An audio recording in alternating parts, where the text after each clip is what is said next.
Naj bo sneg, dež ali žgoče sonce. Najbolj navdušenim agilitašem nič ne more prekrižati načrtov, da bi pokazali svoje spretnosti v premagovanju ovir.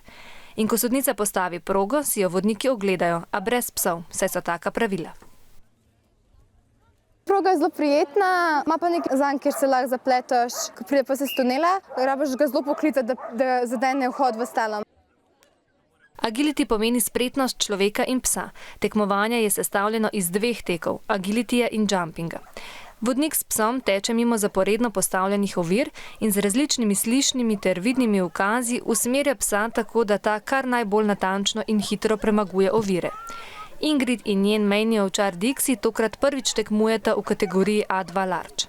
To je druga najboljša skupina z velikimi psi. Konkurenca v njeni skupini je močna, saj tekmuje 31 parov. Kako je šlo?